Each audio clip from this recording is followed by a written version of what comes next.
எல்லாருக்கும் மேலாக உயர்ந்தவர், உமக்கு மேல் ஒருவரும் இல்லையே.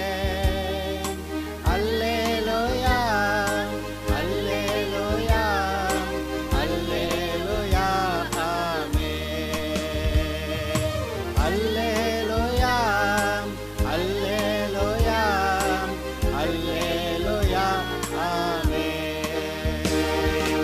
ஒருவரால் சிருஷ்டிக்கப்படாமலே தாமாக என்றென்றும் இருப்பவர், ஒருவரால் சிருஷ்டிக்கப்படாமலே தாமாக என்றென்றும் இருப்பவர்.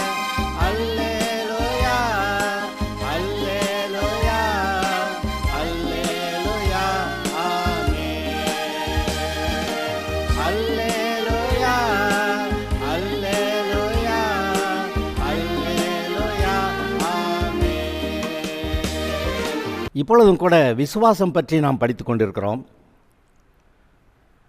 இந்த விசுவாசமானது நாம் தேவனுடைய நன்மைகளை பெற்றுக்கொள்வதற்கு முந்தின படிக்கட்டாக இருக்கிறது. இயேசுவை ஆண்டவர் என்று விசுவாசித்தால், ஏற்றுக்கொண்டேன் என்று சொன்னால் ரட்சிப்பு வந்து விடுகிறது. அந்த விசுவாசம்தான் ரட்சிப்பை கொடுத்தது. அதுபோல் நாம் ஒவ்வொரு தேவன் நமக்கு சம்பாதித்து வைத்திருக்கிற ஒவ்வொரு நன்மையையும் எனக்கு நான் அதை பெற்றுக்கொள்கிறேன், இது என்னுடையது, அவர் எனக்கு கொடுத்திருக்கிறார் என்று விசுவாசிக்கும் போது தான் அந்த நன்மைகள் நமக்கு உண்டாகின்றன. அவையெல்லாம் நமக்காக தான் வைக்கப்பட்டிருக்கிறது. இயேசு நமக்காக தான் சிலுவையில் அதை சம்பாதித்தார். அதை சம்பாதித்து நமக்கு முன்பாகத்தான் வைத்திருக்கிறார். எப்படி? இந்த பைபிளில் இருக்கக்கூடிய வாக்கு தத்தங்கள், ரட்சிக்கப்பட்டவர்களுக்கு தேவன் கொடுத்திருக்கிற வாக்கு தத்தங்கள், அதில் மேன்மையானது என்னன்னு கேட்டிங்கன்னா, அவருடைய சாயல், அவருடைய ரூபத்தில் அவருடைய பிள்ளையா மறுபடியும் ஆளுகையை தருகிறேன் என்றது. ஆதாமுக்கு பூமியை ஆளக்கூடிய ஆளுகை கொடுத்தார். அதில் அந்த பிசாசு இருக்கான், அவனெல்லாம் அடக்கி விரட்டி விட்டுட்டு ஏதேன் தோட்டம் மாத்திரம் இல்லை, பூமி முழுவதையும் கூட ஏதேன் தோட்டம் போல மாற்ற வேண்டும் என்று சொல்லியிருந்தார். பலுகி பெருகி பூமியை நிரப்புங்கள், அதை ஆண்டு கொள்ளுங்கள். அதான் அப்படிப்பட்ட ஆசீர்வாதத்தை கொடுத்துருந்தார். இந்த ஆதாம் தான் பாவம் செஞ்சுட்டானே, எல்லாம் போச்சே. ஆனால் இயேசுவானவர் வந்து சிலுவையிலே சகலத்தையும் சம்பாதித்து அந்த பரலோக ராஜ்யத்தின் திறவுகோள்களை நமக்கு கொடுத்தார் என்று வேதத்தில் வாசிக்கிறீர்கள். நான் வேணால் அந்த மத்தேயு 16வது அதிகாரத்தில் 18-19 வசனங்களை நான் உங்களுக்கு வாசித்து காட்டுறேன். ஆதாமுக்கு ஆளுகை கொடுத்துருந்தாருங்கிறது ஆதியாகமம் முதல் அதிகாரத்திலே பார்த்துடுறீங்க. இங்கே மனிதன் பாவம் செய்த பிறகு இயேசு வந்து மறுபடியும் அவனை மீட்டது மாத்திரமல்ல, மறுபடியும் அவனுக்கு பூமியின் மேல் ஆளுகை அதை கொடுத்தார் என்று நீங்கள் வாசிக்கிறீர்கள். எங்கே நான் வாசிக்கிறேன், மத்தேயு 16:18-19. மேலும் நான் உனக்கு சொல்லுகிறேன், நீ பேதுருவாயிருக்கிறாய், இந்த கல்லின் மேல் என் சபையை கட்டுவேன், பாதாளத்தின் வாசல்கள் அதை மேற்கொள்வதில்லை. அதை இந்த கல்லின் மேல்னா பேதுரு தான் கல்லுன்னு சிலர் சொல்லுவாங்க. ஆனால் பேதுரு மேலே கட்டுனாக்கா அது நிற்கும்னு நினைக்கிறீங்க? அவன் அந்த இயேசு சிலுவைக்கு போகிறதுக்கு முன்னாடி மறுதளித்தான், சபிக்கவும் செஞ்சான். அப்படிப்பட்ட ஒரு நிலையற்ற நிலைமையில் இருக்கிறவங்கள மேலே வந்து பெரிய சபையெல்லாம் கட்ட முடியாது. அதனால் பேதுரு வந்து கல்லாக இருக்கிறான். பேதுருனா பீட்டர்னா கல், எ ஸ்டோன். ஆனால் இந்த கல்லின் மேல்னு தன்னை பற்றி சொல்லும்போது கண்மலை அந்த அர்த்தத்தில் சொல்கிறார். இயேசுவை கண்மலைன்னு அநேக இடங்களில் பைபிளில் சொல்லியிருக்கு. அப்போ இந்த கண்மலையின் மேல் என் சபையை கட்டுவேன், பாதாளத்தின் வாசல்கள் அதை மேற்கொள்வதில்லை. பிசாசுடைய வல்லமை இந்த சபையை மேற்கொள்வதில்லை. ஹலோ, நீங்கள் இந்த சபையோட ஒரு அங்கமாக தான் இருக்கீங்களா? நீங்கள் சபைக்கு உட்பட்டவர்களாக தான் இருக்கீங்களா? யார் சபை? இயேசு கிறிஸ்து தேவனுடைய குமாரன். அவர் என்னுடைய பாவங்களுக்கு பரிகாரம் செய்தார் என்று அதை நம்பி அதை ஏற்றுக்கொண்டவர்கள் ரட்சிக்கப்படுகிறார்கள், தேவனுடைய பிள்ளையாகிறார்கள். அவர்கள் பூமியில் சபையாக இருக்கிறார்கள். இந்த உலகத்தை விட்டு பிரித்தெடுக்கப்பட்ட தேவனுடைய சபையாக இருக்கிறார்கள். அதை தான் சொல்கிறாரு. இப்படி பாதாளத்தின் வாசல்கள் இந்த சபையை மேற்கொள்வதில்லை, பிசாசுடைய வல்லமை இந்த சபையை மேற்கொள்வதில்லை. இது என்ன ஒரு வார்த்தை பார்த்தீங்களா? இப்போ நீங்கள் தேவனுடைய சபையில் ஒரு அங்கமாக இருந்தால் ஒட்டுமொத்த பிசாசு கூட்டமும் உங்களை மேற்கொள்ள முடியாது. ஏங்க, கர்த்தர் சொன்னால் நம்பலாமா? இன்றைக்கி பேதுரோ பவுலோ சொன்னால் கூட அது பவுல் சொன்னது, பேதுரு சொன்னது, அப்படியெல்லாம் ஏதாவது சொல்லலாம்? இயேசுவே சொல்லுகிறார், பாதாளத்தின் வாசல் சபையை மேற்கொள்ளாது. நீங்கள் சபை தானே? ஹலோ, இதில் ஏதாவது சந்தேகம் இருக்கா? எதுலெல்லாம் சந்தேகம் வரக்கூடாதுன்னு இருக்கோ அதில் ஒழுங்காக தான் இருக்கணும், சந்தேகம் வரக்கூடாது. இயேசுவை ஆண்டவராக ஏற்றுக்கொண்டீர்கள், நீங்கள் சபைக்குட்படுத்தப்பட்டீர்கள். 1 கொரிந்தியர் 12 ஒரு வசனம் இருக்குது.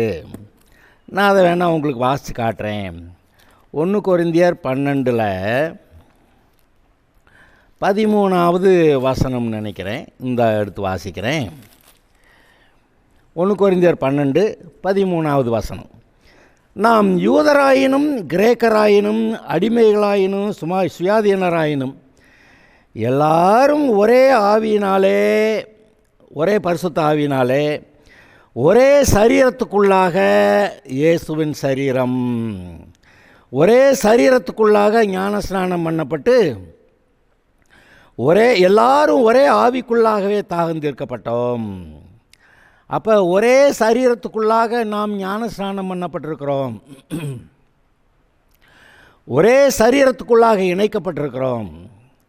தேவனுடைய ராஜ்யம் சபை. பார்த்திங்கன்னா இயேசு சபைக்கு தலையாக இருக்கிறார்.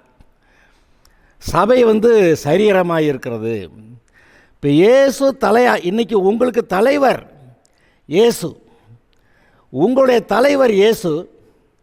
ஆதலால் இந்த சபை, அவருடைய சரீரமாகிய சபையில் இருக்கிற உங்களை பிசாசு மேற்கொள்ள முடியாது. பாதாளத்தின் வாசல் அதை மேற்கொள்ள முடியாது. இது மட்டும் இல்லைங்க, இயேசுடைய சரீரத்தில் வியாதி இருக்க முடியாது, அவருக்கு தரித்திரம் இருக்க முடியாது, அவருக்கு குழப்பம் இருக்க முடியாது. அவர் எல்லா விதத்திலும் பிரகாசமாக எல்லாருக்கும் முன்பாக உயர்ந்தவராக இருக்கிறாரே. அதுபோல் நீங்களும் அப்படி இருக்கீங்க.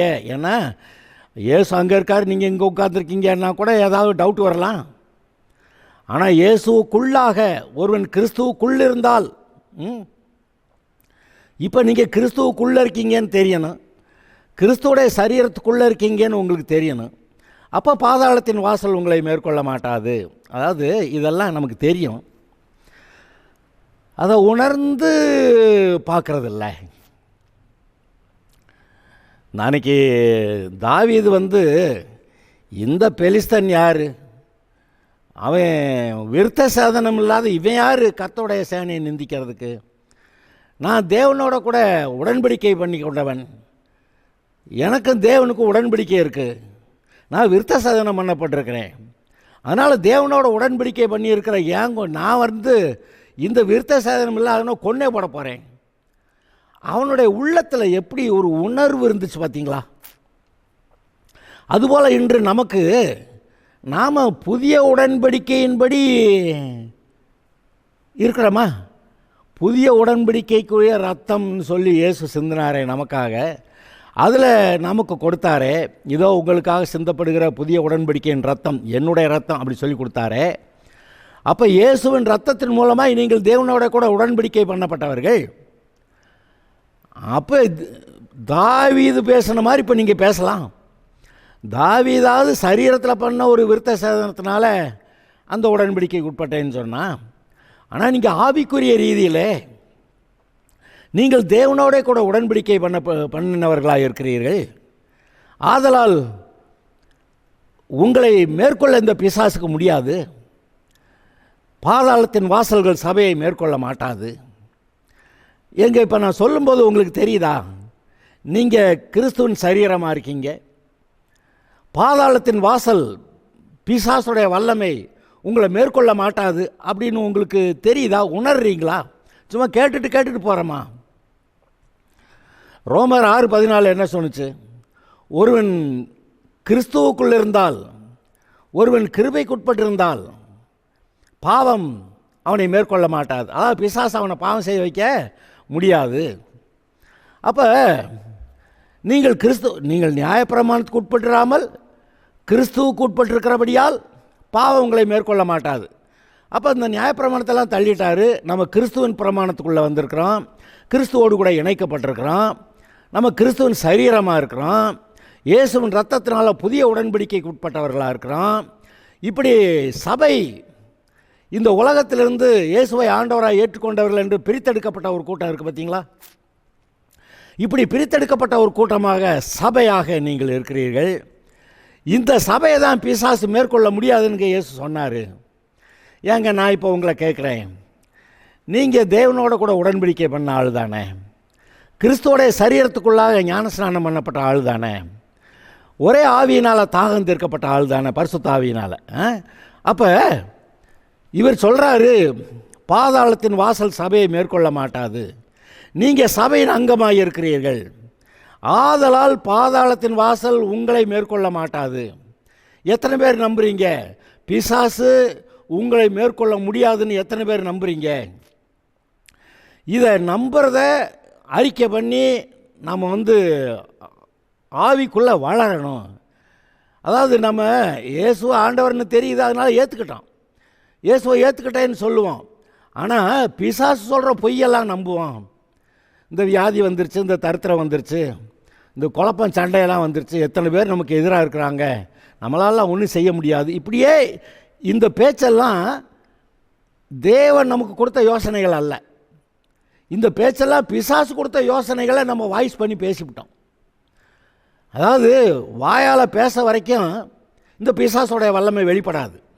ஆனால் அவன் கொடுத்த ஆலோசனையின்படி நம்ம ஒன்றும் இல்லை, நம்ம தூசி, நம்ம குப்பை, நம்மளால் ஒன்றும் செய்ய முடியாது அப்படின்னு நீங்கள் சொன்ன உடனே அந்த வார்த்தை மூலமாக வல்லமை புறப்பட்டு அப்புறம் நீங்கள் ஒன்றும் இல்லைன்னு சொன்னீங்க, தூசி நீங்கள், குப்பை நீங்கள், அது மாதிரி ஆக்கிடுது. அப்போ யாரோடைய வார்த்தையை நம்பணுங்கிறது அங்கே விஷயம். ஆனால் எதிர்த்தும் இங்கே பாருங்க, ஒரு பெரிய ரகசியம் சொல்கிறேன். பிசாசுக்கு நல்லா தெரியும் இந்த ஆதாம் கூட சண்டை போட்டு நம்மளால் இவனை மேற்கொள்ள முடியாது, இவனோட நேரடியாக சண்டைக்கு வந்தால் இவனை ஜெயிக்க முடியாதுன்னு நல்லா தெரியும். அதனால ஏவாள் மூலமாக பேசி ஏவாளை வஞ்சித்து அது மூலமாக ஆதாமை அப்படியே கிடாரினாலே உழுதான் அப்படின்னு ஒரு இடத்துல எழுதியிருக்கு பார்த்தீங்களா பைபிளில்? இந்த பெண் பிள்ளைகளை கொண்டு இந்த புருஷர்களை பிசாசு தொலைத்து கட்டினான். ஏங்க நோவா காலத்து வெள்ளத்தில் கூட இந்த பெண்கள் தான் சௌந்தரியம் உள்ளவர்கள் என்று கண்டு இந்த பெண்களை தான் இந்த பிசாசு ஏமாற்றி அவர்களோட சேர்ந்து ராட்சதர்களை பெற்றார்கள்னு எழுதியிருக்கு. அப்போ இங்கே பாருங்க, முதல்ல சீக்கிரமாக ஏமாற்றப்படுகிறது, வஞ்சிக்கப்படுகிறது பெண்கள். ஆனால் என்னென்னா இந்த பெண்கள் போய் எங்கேயாவது மாட்டிக்கிட்டா அவங்கள காப்பாற்ற போகிறேன்னு இந்த புருஷர்கள் போய் மாட்டுவாங்க.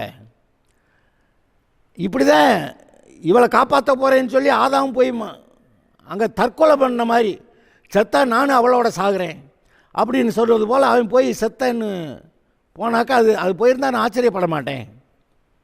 அப்போ இதில் என்ன நடக்கிறது? இந்த பெண் பிள்ளைகளை கொண்டு பிசாசு வஞ்சித்து ஏமாற்றுறான். அப்புறம் வேறு வழி இல்லாமல் புருஷனும் போய் என்ன பண்ணுறது, இவளை காப்பாற்றுறதுக்கு வேறு வழி இல்லை, நானும் இவளோட கூட போய் சாகுறேன் அப்படின்னு சாகிற மாதிரியான சூழ்நிலையை நீங்கள் பார்க்கலையா? இந்த பெண் பிள்ளைகள் பொதுவாக அவ்வளவுக்கு புத்தி தெளிந்தவர்களாக இருக்க மாட்டார்கள். நான் அப்படி இல்லவே இல்லைன்னு சொல்லலை. பல சமயங்களில் இந்த பெண்கள் ஆண்களை விட ரொம்ப தெளிவாக இருப்பாங்க. ஆனால் இன் ஜென்ரல் ஏதோ ஒன்று கண்டவுடனே டப்ப நடுங்கிக்கிட்டோ செய்ய முடியாது அவ்வளவுதான், அவங்களால ஒன்றுமே செய்ய முடியாது. ஆனால் அந்த ஆண்கள் வந்து அப்படி இருக்க மாட்டாங்க. நிதானமாக யோசித்து இதை எப்படி செய்யணும்னு சொல்லி அந்த சூழ்நிலையை மேற்கொள்கிறதுக்கு என்ன செய்யணுமோ செய்வாங்க.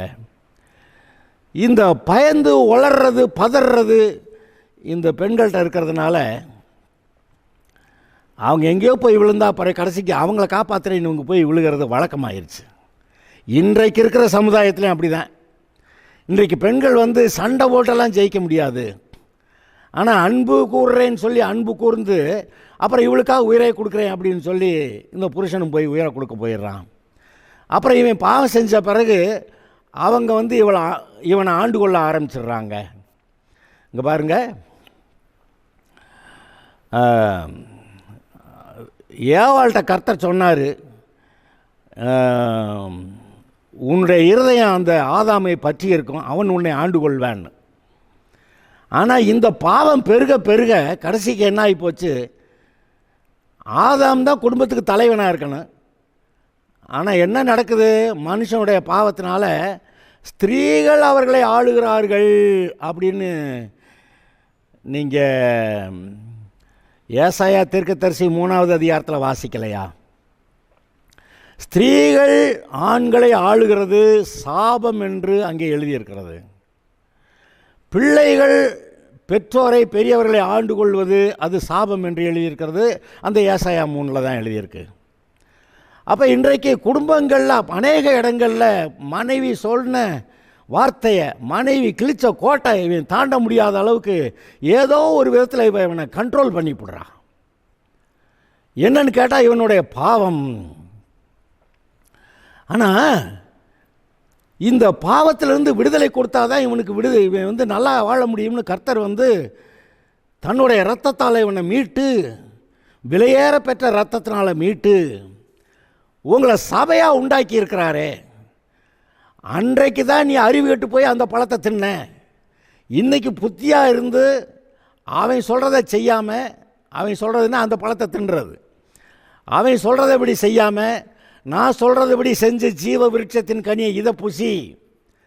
அங்கே ஜீவ விருட்சம் இருந்துச்சா இல்லையா? அதில் சந்தோஷம், சமாதானம், சாந்தம், தயவு, நற்குணம், இச்சையடக்கம், எல்லாம் அன்பு, ஆசீர்வாதம் எல்லாம் இருந்துச்சா இல்லையா? இவன் போய் இதை விட்டுட்டு அதை போய் சாப்பிட போனான். ஏன்னா ஏவாள் போய் மாட்டிக்கிட்டா. ஏவாள் மாட்டிக்கிற வரைக்கும் நீ பார்த்துக்கிட்டு இருக்கிறான். அப்போ எங்கேயோ ஒரு கூட்டுக்களவாணித்தனம் இருந்தது போல் தெரிகிறது. சரி, அதை பற்றி நமக்கு ரொம்ப வேண்டியதில்லை. இப்போ மறுபடியும் நீங்கள் மீட்கப்பட்டிருக்கிறீர்கள். நீங்கள் மீட்கப்பட்டிருக்கிறபடியாலே பிசாசு உங்களை மேற்கொள்ள முடியாது. பாதாளத்தின் வாசல் சபையை மேற்கொள்ள முடியாது. நீங்கள் சபையின் அங்கமாக இருக்கிறீர்கள். நீங்கள் சபையின் அங்கமாக இருக்கிறதுனால பிசாசு வந்து இயேசுவை ஜெயிக்க முடியுமா? பிசாசு இயேசுவை ஜெயிக்க முடியாமல் போச்சுங்கிறத நீங்கள் பைபிள் வரலாற்றில் நீங்கள் பார்க்குறீங்க. அவர் இயேசு வந்து தன்னை ஒப்பு கொடுத்தார். பலவிதமான சோதனைகளால் சோதிக்கப்படுவதற்கு ஒப்பு கொடுத்தார். பிசாசு வந்து தன்னை சோதித்து கொள்ள எத்தனை சோதனை வேணாலும் பண்ணிக்கடா அப்படின்ட்டு அவனுக்கு வச்சிருந்த எல்லா சோதனைகளையும் அவன் பண்ணி பார்த்துட்டான். நம்மை போல் அவர் எல்லா விதத்திலும் சோதிக்கப்பட்டும் அவர் பாவம் இல்லாதவராக இருந்தார் அப்படின்னு எழுதியிருக்கார் இல்லையா? அப்போ அவர் பாவம் இல்லாதவராக இருந்தார், சோதிக்கப்பட்டும் பாவம் செய்ய மாட்டேன்னு இருந்தார். அப்போ இயேசுவை பிசாசு மேற்கொள்ள முடியலை, இயேசுவை பிசாசு ஜெயிக்க முடியலை. இயேசுநாதர்கிட்ட பிசாசு தோற்று போயிட்டான். அப்போ இந்த ஜெயித்த இயேசு இப்போ உங்களோட கூட இருக்கிறார். உலகத்தில் உங்களுக்கு உபத்திரவம் உண்டு, ஆயிலும் திடன் கொள்ளுங்கள், நான் உலகத்தை ஜெயித்தேன், நான் உங்களோட இருக்கேன். நான் உலகத்தை ஜெயித்தேன், நான் உங்களோட கூட இருக்கேன்னு கர்த்தர் சொல்கிறாரு. அப்போ உங்களோட கூட இயேசு இருக்கும்போது, ஏற்கனவே பிசாசை ஜெயித்த இயேசு உங்களோட கூட இருக்கும்போது நீங்கள் எப்படி தோற்று போக முடியும்? கர்த்தருடைய ஆலோசனையை மட்டும் கேட்கணும், அவ்வளவுதான். பாதாளத்தின் வாசல் சபையை மேற்கொள்ள மாட்டாது. நான் சொல்லுகிறேன், சபைக்குட்பட்ட நீங்கள் உறுதியாக நிற்பீங்கன்னா உங்களை எந்த பிசாசும் எவ்வளவு கூட்டமாக வந்தாலும் உங்களை ஒன்றும் செய்ய முடியாது. சத்துருவின் சகல வல்லமையை மேற்கொள்ள உங்களுக்கு, இப்போ இதை கேட்டுக்கிட்டு இருக்கீங்களே, உங்களுக்கு அதிகாரம் கொடுக்கப்பட்டிருக்கிறது. ஒன்றும் உங்களை சேதப்படுத்த மாட்டாது. அப்படியானா உங்களை பிசாசு தொட முடியாது. எங்க தலையில் இருக்க மயிரெல்லாம் என்ன பட்டிருக்குதுன்னா என்ன அர்த்தம்? ஒரு மயிரை கூட இந்த பிசாசு பிடுங்க முடியாது. அதான் அர்த்தம். உங்கள் மேலே கை வைக்க முடியாது. அக்கினி மதிலாய் உங்களை சூழ்ந்திருக்கிறவர், கை உள்ளங்கையில் வரைந்திருக்கிறவர், அவர் ஐ ஆஃப் த ஆப்பிள், கண்ணின் மணி போல நம்மை காக்கிறவர், ஏதாவது காப்பாற்றுகிறவர் மட்டும் இல்லை, நம்மை யுத்தத்துக்கு பழக்க வைக்கிறவர், நம்மை யுத்தம் செய்ய ஆயத்தம் பண்ணுகிறவர். ஆவிக்குரிய யுத்தம் என்று சொல்லி ஆவிக்குரிய அந்த ஆயுதங்களை நீங்கள் தரித்து கொள்ளுங்கள் என்று எபேசியர் 6 எழுதியிருக்க. உங்களுக்கு ஆவிக்குரிய ஆயுதங்களை கொடுத்து பிசாசை ஜெயிக்கிறதுக்கு உங்களுக்கு ட்ரைனிங் கொடுத்துக்கிட்டு இருக்கிறாரு. அவர் கூட இருக்கிறாரு. எப்படி நீங்கள் தோக்க முடியும்? எப்படி பிசாசு பாதாளத்தின் இந்த சபையை மேற்கொள்ள முடியும்? பாதாளத்தின் வாசல் என்று சொல்லப்படுகிற இந்த பிசாசு எப்படி சபையை மேற்கொள்ள முடியும்? பாதாளத்தின் வாசல்னு ஏன் சொல்லியிருக்கு? ஜனங்கள்லாம் எவனெல்லாம் இயேசுநாதரோட வழியில் போகலையோ அவங்கள அந்த மனுஷரெல்லாம் பிடிச்சி பாதாளத்துக்கு அனுப்புறதுக்கு இந்த இந்த பிசாசு தான் வாசலாக இருக்கான். இயேசுநாதர் பரலோகத்துக்கு போகிற வாசல், நானே வாசல் அப்படி சொன்னார். ஆனால் இந்த பிசாசு நரகத்துக்கு போகிறவங்களுக்கு வாசலாக இருக்கான். யாரெல்லாம் போகணுமோ இந்த பிசாசு வழியாக தான் யார் வேணாலும் நரகத்துக்கு போகலாம். அப்படி இந்த பிசாசு நரகத்துக்கு போகிற வாசலாக இருக்கான். இந்த இயேசுநாதரை ஏற்றுக்கிற மாட்டேங்கிறவங்கெல்லாம் கடைசிக்கு அந்த வாசலில் தான் நுழையிறாங்க. ஒன்று இயேசுநாதன்கிற வாசலில் நுழையணும், இல்லை இந்த பிசாசுங்கிற வாசலில் நுழையணும். பாவம் பிசாசு அதில் நுழைஞ்சு நரகத்துக்கு போகிறாங்க. அருமையானவர்களே, இந்த பிசாசு வேண்டாம் பாவம் வேண்டான்னு சொல்லி நீங்கள் அவனை நிராகரிச்சிங்கன்னா அவன் ஏய் நீ சொல்கிறது எது நான் ஏற்றுக்கிற மாட்டேன்டா, அப்பாலே போ சாத்தானே. இயேசுநாதர்கிட்ட வந்து கதை சொன்னான்ல, கல்லாப்பமாக்கி சாப்பிடு, அங்கேருந்து குதிச்சா தூதர்கள் வந்து உன்னை தாங்கிட்டு போவாங்க, நீ ஒரு தடவை என்னை சாஷ்டாங்கமாக வந்து பணிந்து கொண்டா நான் ஏன்ட்ட இருக்க இந்த பூமி முழுச என் அதிகாரத்தில் இருக்குது, நான் அதை உன்ட்ட கொடுத்துட்றேன், இன்றைக்கி சிலுவைக்கெல்லாம் போக வேண்டியதில்லை அப்படியெல்லாம் சொன்னானே. இது மாதிரி நம்மக்கிட்ட வந்து கதை பேசிகிட்டு இருப்பேன். அப்போ நீங்களும் நான் என்ன சொல்லணும்? அப்பாலே போ சாத்தானே, இப்படி எழுதியிருக்குல்ல அப்படி எழுதியிருக்குல்ல, அப்புறம் எங்கடா நீங்கள் வந்து பேசுகிற, அப்பாலே போ சாத்தானே அப்படின்னு நீங்கள் சொல்லலாம், சொல்ல வேண்டும். அதற்கான ஞானத்தை கொடுக்குறார், அதற்கான வசனத்தை கொடுக்குறார். உங்களுக்கு வசனத்தை கொடுக்காம பிசாசை ஜெயிக்கணும்னு சொல்லலை. அவர் உங்களுக்கு வசனத்தை கொடுக்குறாரு. இயேசுவே பிதாவாகிய தேவன் என்னெல்லாம் சொன்னாரோ அதை மட்டும் செஞ்சு தான் பிசாசை ஜெயித்தார். இன்றைக்கி நம்ம தான் தோன்றித்தனமாக நாம் வந்து நம்மளா சில ஐடியா பண்ணிக்கிட்டு ஏதாவது செய்கிறப்ப தான் நம்ம மாட்டிக்கிறோம். அப்போ இயேசுநாதருக்கு பிதா சொல்கிறத கேட்டு அதன்படி செய்கிறது அவசியமாக இருந்துச்சு. இப்போ நீங்களும் நானும் பிதா சொல்கிறத கேட்டு அதன்படி செஞ்சுக்கிட்டு இருந்தா எந்த பிசாசு வந்து நம்மளை பாருங்க ஒன்று செய்ய முடியாது, உங்களை தொட முடியாது. பாதாளத்தின் வாசல், அதாவது ஒட்டுமொத்த பிசாசின் வல்லமைகளும் கிறிஸ்துவுக்குள்ளாக நீங்கள் ஒரு ஆள் தான் தனியாக நின்னாலும் உங்களை மேற்கொள்ள முடியாது.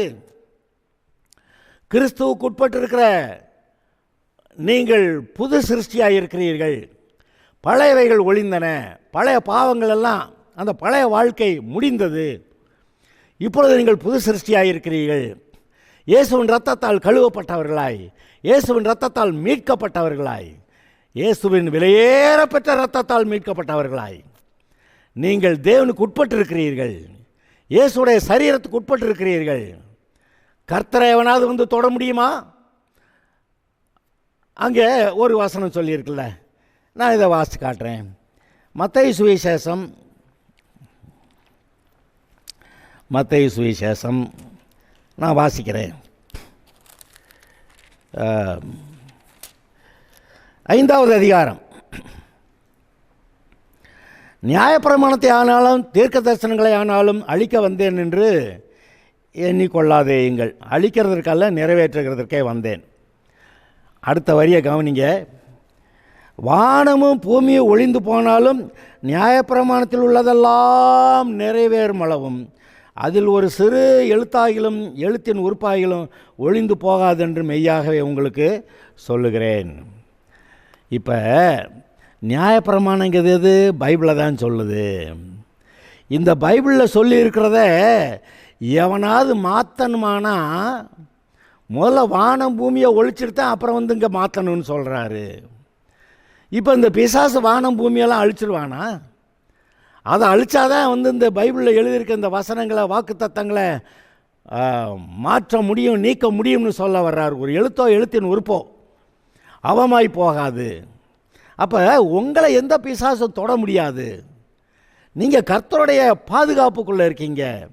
இந்த பாதுகாப்புன்னொடனே பயந்துக்கிட்டு ஒழிச்சிக்கிட்டு இருக்கிறதையே தான் பொதுவாக மக்கள் நினைப்பாங்க.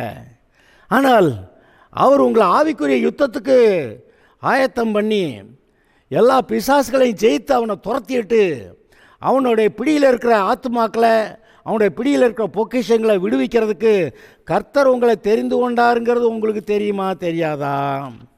எங்க நான் வாசிக்கிறேன், ஏசாயா 45.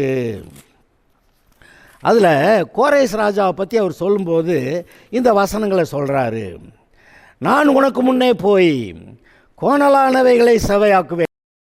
உன்னை பேர் சொல்லி அழைக்கிற இஸ்ரவேலின் தேவனாகிய கர்த்தர் நானே என்று நீ அறியும்படிக்கு வெண்கல கதவுகளை உடைத்து இருப்பு தாழ்பாள்களை முறித்து அந்தகாரத்தில் இருக்கிற பொக்கிஷங்களையும் ஒளிப்படத்தில் இருக்கிற புதையல்களையும் உனக்கு கொடுப்பேன். நான் என் தாசனாகிய யாக்கோபி நிமித்தம், நான் தெரிந்து கொண்ட இஸ்ரவேல் நிமித்தமும் நான் உன்னை பெயர் சொல்லி அழைத்து நீ என்னை அறியாதிருந்தும் நான் உனக்கு நாமம் தரித்தேன். நானே கர்த்தர், வேறொருவர் இல்லை. என்னை தவிர தேவன் இல்லை, என்னை தவிர ஒருவரும் இல்லை என்று சூரியன் உதிக்கிற திசையிலும் அது அஸ்தமிக்கிற திசையிலும் அறியப்படும்படிக்கு நீ என்னை அறியாதிருந்தும் நான் உனக்கு இடைக்கட்டு கட்டினேன். நானே கர்த்தர், வேறொருவர் இல்லை. கோரேஸ் ராஜாட்ட போய் அப்போ நான் தான் கர்த்தர்னு சொல்லிகிட்டு இருக்கிறாரு. நான் உனக்கு இடைக்கட்டு கட்டுறேன், உன்னை பலப்படுத்துகிறேன், கோணலானவைகளை செவையாக்குறேன், வெண்கல கதவுகளை உடைக்கிறேன், இருப்பு தாழ்பால் முறிக்கிறேன், அந்த காலத்தில் இருக்க பொக்கிஷங்களை உனக்கு தர்றேன், ஒளிப்பிடத்தில் இருக்க புதையல்களை உனக்கு தர்றேன் அப்படின்னு யார்? அவன்கிட்ட கோரேஸ்ட்ட போய் பேசிகிட்டு இருக்கிறாரு. அதுபோல் அவன் செஞ்சான். யார்? இஸ்ரவேல் ஜனங்களை பாபிலோன்லேருந்து விடுதலை ஆக்கினா போய் ஆலயத்தை கட்டுங்கன்னா அவனோட கூட இருந்து கர்த்தர் எல்லாத்தையும் செஞ்சார். இன்றைக்கு நீங்கள் தேவனுடைய பிள்ளைகள், ஆபிரகாமின் சந்ததி மட்டும் இல்லை, நீங்கள் ஆவிக்குரிய ஆபிரகாமின் சந்ததியா? இயேசு கிறிஸ்து மூலமாக தேவனோட கூட உடன்படிக்கை பண்ணப்பட்டவர்களா? அப்படி இருக்கிற உங்களை எந்த பிசாசு, சபைக்குட்பட்டு இருக்கிற உங்களை எந்த பிசாசு தொட முடியும்? நீங்கள் சொல்லலாம், அப்பாலே போ சாத்தானே, உன் கையை என்னை விட்டு எடு, உன் வியாதியை என்கிட்ட எடுத்துகிட்டு ஓடு. நீங்கள் சொல்லலாம், நீங்கள் என்ன வியாதி உங்கள் சரீரத்தில் இருக்கோ, இந்தா உன் சரக்கு தானே, எடுத்துகிட்டு ஓடு. இன்னுமே நீ வேண்டாம், உன் சரக்கு வேண்டாம். நீங்கள் அப்படி சொல்லுங்கள். இயேசு அப்படி சொன்னார். இதோ உலகத்தின் அதிபதி வருகிறான், அவனுக்கு இடத்துல ஒன்றுமில்லைன்னு. அப்போ நீங்கள் சொல்லுங்கள், பிசாசே உன் சரக்கு இன்னுமே வேண்டாம். இது நாள் வரைக்கும் விவரம் இல்லாமல் நான் நீ சொல்கிற பாவத்தை செஞ்சுக்கிட்டு வச்சுக்கிட்டு இருந்தேன், நீ கொடுக்குறத வாங்கி தின்னுக்கிட்டு இருந்தேன், அந்த பழத்தை தின்னுக்கிட்டு இருந்தேன், இன்னுமே அதுக்கு இடம் இல்லடா, அப்பாலே போ சாத்தானே, நீயோ சரக்கு எடுத்துகிட்டு ஓடிப்போ அப்படின்னு நீங்கள் சொல்லும்போது, அவனுக்கு உங்கள்கிட்ட இடம் இல்லைன்னு சொல்லும்போது அவன் உங்களை தொடக்கூட முடியாது. ஏன்னா உபத்திரவங்கள் உண்டு, ஆயிலும் திடன்னு கொள்ளுங்கள், உலகத்தை ஜெயித்தேன் என்று சொல்லுகிறவர் உங்களோடு கூட இருக்கிறார். இப்போ அவரை தாண்டி தான் அவன் பிசாசு உங்களை தொட முடியும். நீங்கள் சொல்லலாம், இயேசுவை நீர் எனக்கு பாதுகாப்பாக இருக்கிறீர், மேகஸ்தம்பம் அக்கினி ஸ்தம்பம் என்னுடைய கூடாரத்தில் இருக்கிறது. இந்த கர்த்தருடைய வல்லமையை மேற்கொண்ட பிற்பாடு தான் இந்த பிசாசனை தொட முடியும். நீங்கள் சொல்லுவீங்களா, சொல்ல மாட்டீங்களா? நீங்கள் சொல்லலாம். நீங்கள் அப்படி சொல்லுங்கள். கர்த்தர் உங்களோட தான் இருக்கிறாரு. உங்களுக்காக சகலத்தை செய்யும்படி, சகலத்தை செய்து முடிக்கும்படி கர்த்தர் உங்களோடு கூட இருக்கிறார். பாதாளத்தின் வாசல் உங்களை மேற்கொள்ள மாட்டாது. நீங்கள் சபைக்குட்பட்டவர்கள், கிறிஸ்துவுக்குட்பட்டவர்கள், புது சிருஷ்டிகள், பழையவைகள் ஒளிந்தன, நீங்கள் கர்த்தருக்கு பொக்கிஷம். நான் சொல்கிறேன், தேவனுடைய கண்களில் நீங்கள் விலையேற பெற்றவர்கள். அதனால தான் இயேசுவையே தேவன் உங்களுக்காக தந்தார், உங்களை மீட்டு இருக்கிறார். மறுபடியும் பிசாசு உங்களை தொட விடமாட்டார். எந்த பிசாசு உங்களை மேற்கொள்ள முடியாது. பாதாளத்தின் வாசல் உங்களை மேற்கொள்ள மாட்டாது என்று நான் இப்பொழுது உங்களுக்கு சொல்லுகிறேன். எத்தனை பேர் ஆமேன் அல்லேலூயா சொல்லுவீங்க? எஸ் சொல்லுங்க, ஆமேன் அல்லேலூயா, ஆமேன் அல்லேலூயா. எந்த பிசாசனை தொட முடியாது. கர்த்தர் எனக்கு ஜெயம் கொடுக்கிற கர்த்தருக்கு ஸ்தோத்திரம், அல்லேலூயா. Okay, God bless you.